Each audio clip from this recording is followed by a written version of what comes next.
small, quiet village, there lived two siblings, Ayesha and Hamza, with their parents, Farouk and Sara.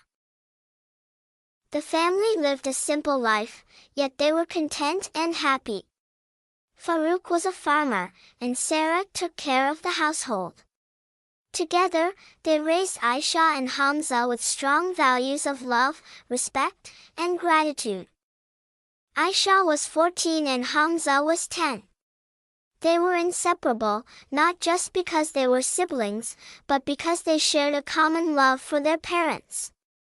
From a young age, their parents had taught them the value of family, sacrifice, and the importance of taking care of each other.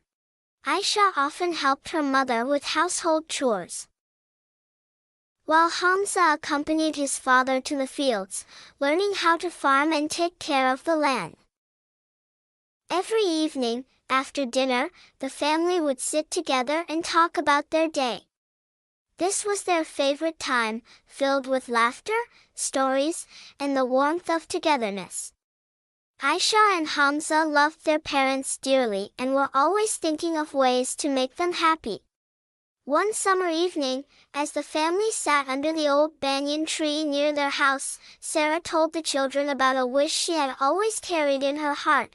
When I was younger, she began, I always dreamed of visiting the nearby city, the one with the big market and the beautiful mosque. But with life's responsibilities, I never got the chance. Farouk smiled gently at his wife. We've always had other priorities, and this small village is enough for us, he said. But the children saw a glimmer of longing in their mother's eyes. They knew she had sacrificed her dreams to take care of them. The next morning, Ayesha and Hamza began to hatch a plan. They knew it wasn't going to be easy. Their parents didn't have much money to spare, and a trip to the city would be costly. But they were determined. Hamza whispered to Ayesha later that night, we have to do something for Mama. She deserves to see the city she's dreamed about.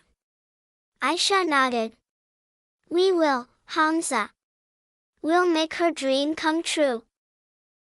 The siblings decided to save up money in secret. Ayesha took on extra work at the village school, helping younger children with their studies, while Hamza began doing small jobs for neighbors, such as delivering groceries and helping with errands. Over time, their savings grew, but they still didn't have enough.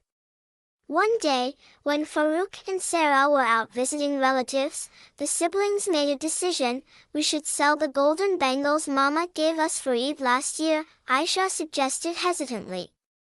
I know they are precious to her, but I'm sure she would be happier to see the city. Hamza agreed.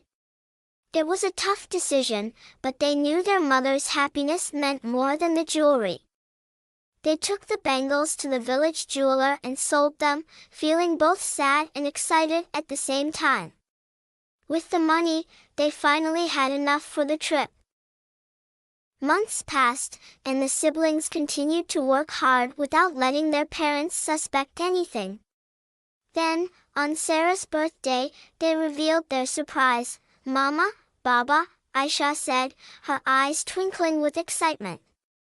We've saved up enough money to take you both to the city. Mama, Baba, Ayesha said, her eyes twinkling with excitement. We've saved up enough money to take you both to the city.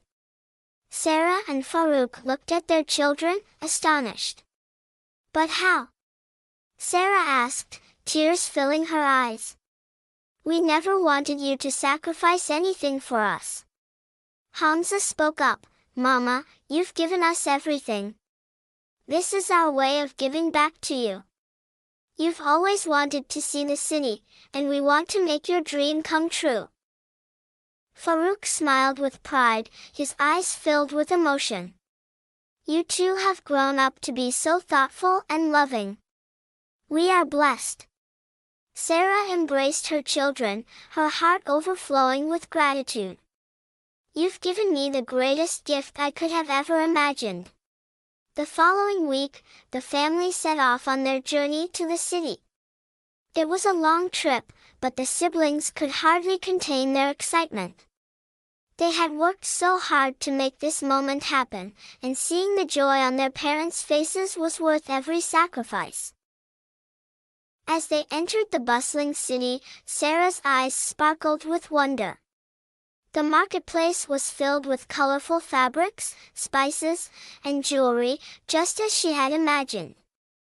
The grand mosque stood tall in the center, its beautiful architecture taking her breath away. The family spent the entire day exploring, shopping, and enjoying the sights. Sara and Farouk marveled at everything, but what they cherished most was the love their children had shown them. In the evening, they sat together at the foot of the mosque, watching the sun set behind the towering minarets. Farouk looked at his children and said, "This trip is not just a visit to the city. It's a reminder of the love that binds us as a family." Sara added, "You both have made us so proud. It's not the places we visit, but the people we share those moments with that matter the most." The moral of the story: the family returned home with their hearts full of memories and their bond even stronger. Ayesha and Hamza realized that the greatest joy in life comes from caring for those you love. Their parents had given them everything, and this was their way of giving back.